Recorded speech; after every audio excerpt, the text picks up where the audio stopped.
This is Rachel here, the Modern Shaman. I am glad you're with me yet again for a video of the week. I wanted to say, someone wrote in as a comment to one of my videos, like, can you give us a little introduction about what you do?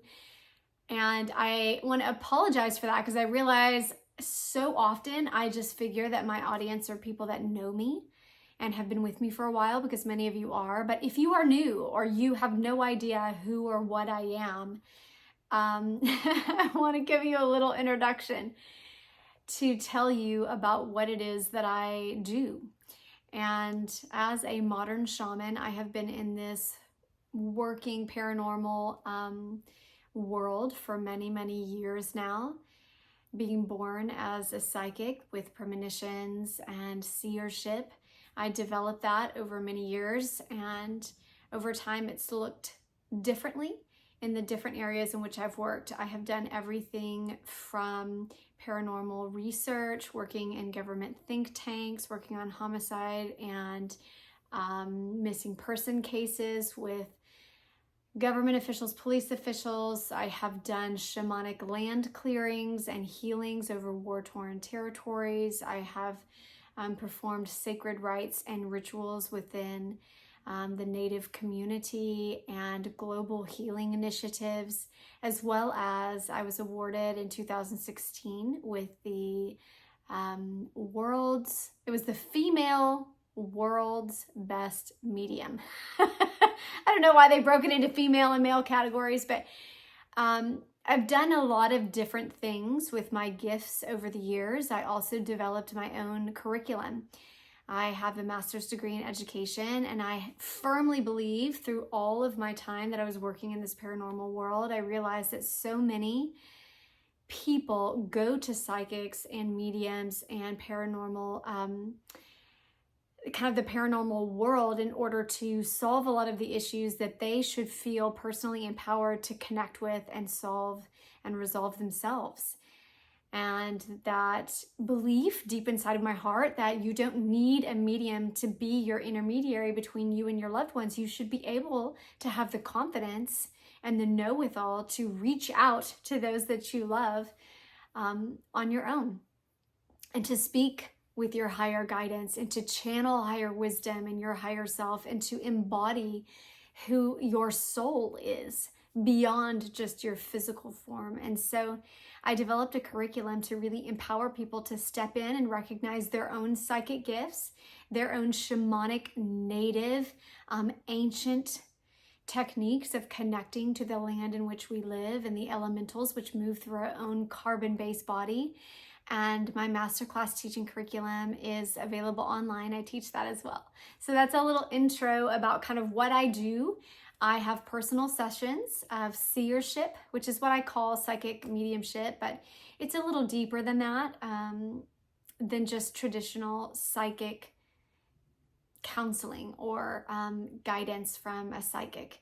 It's not something that I handle trivially. So I call these my seer sessions. I also provide shamanic healing, elemental healing, which deals with a lot of soul-based trauma that we've had. I also offer past life sessions and events and ceremonies where we gather together and utilize the power of a unified intention to connect with the higher realms.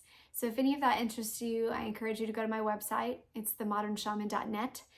There's a lot of things there, and like I said earlier, this channel was kind of birthed from you guys who said that you wanted to kind of ask questions and learn more, but on this kind of free content level as a way to just gather information. So much of our learning nowadays is like this. It's through YouTube, it's through short videos of kind of like question and answer or just topical interest, podcasts and things like this. And so that's where this channel was birthed, and you all send in your questions and I just talk on those topics from my experience within the paranormal world. So let's get on with the question of this week. This one came in from a viewer, and it says, "Hi Rachel, I'm wondering if our dreams with other people are just our astral bodies meeting with them in the astral realm." So question about dreams. Yes. So if you're unfamiliar with that term, the astral realm is believed to be where our consciousness goes when we leave the body or when we die. It's kind of a realm of out of body and spiritual body presence. So in that definition, I would say no. I don't believe that we go fully to the place we do when we die, when we're dreaming.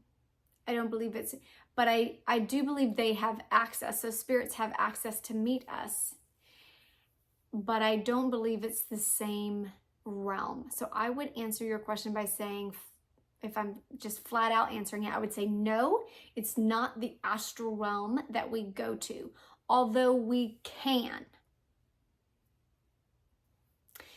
And not all dreams are the same. So take this with a grain of salt and see kind of where you're resonating. If you're asking this about a specific dream that you had, especially with someone who's no longer living or isn't present in a physical body, not all dreams are the same. And I do believe we do have access to the astral realm when we are sleeping or when we are in deep meditation. However, I don't believe that overall that's normally where we are, because we still retain our processing system of our brains.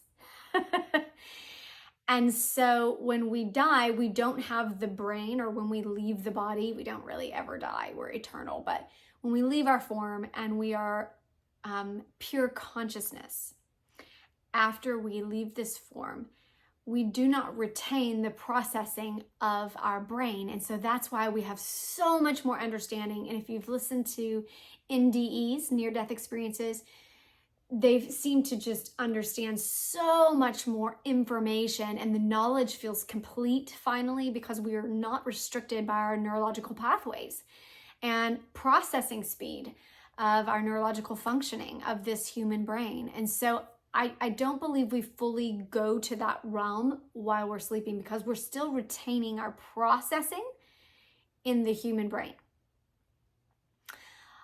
But I believe that where we go, I will say, in our predominant amount of our dreams, is another dimensional realm.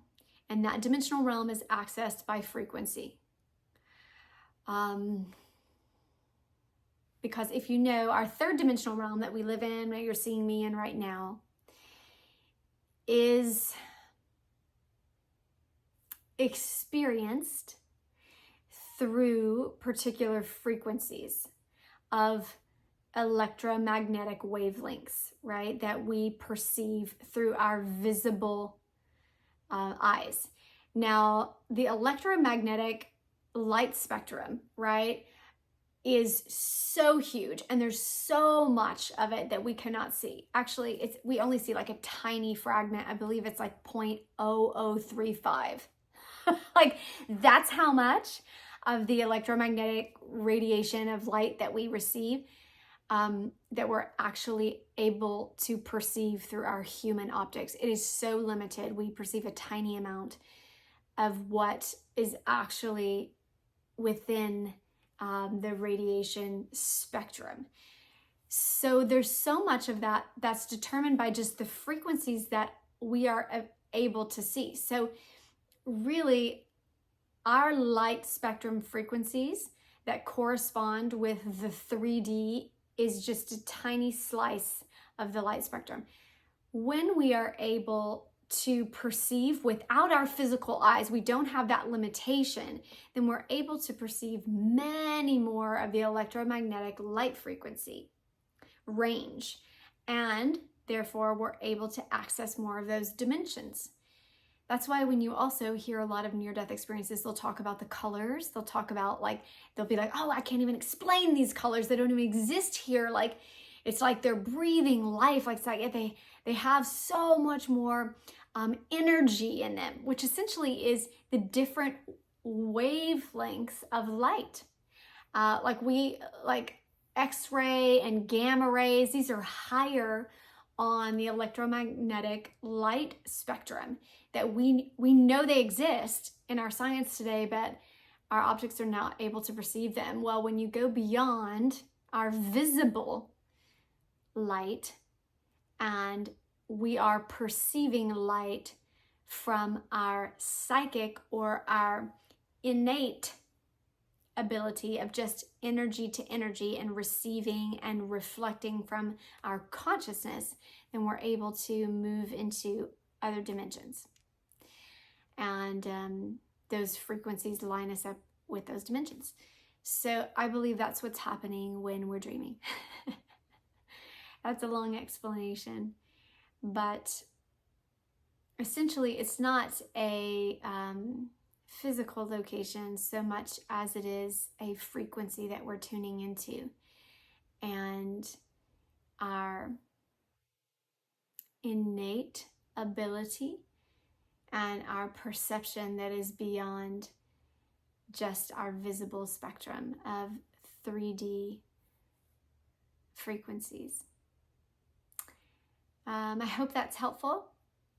Like I said, there are many different types of dreams, and so oftentimes we can be in a frequency range in which those that are in the astral realm can access us, or we can access them. The same with our meditations, or when we are daydreaming and things like this, we're able to oftentimes connect with other spirits and other entities that are living within other dimensional realms, or interdimensional, as you may say. So I hope that helps. I will sign off here, and I will be back next week with another question and answer video. Blessings, you guys.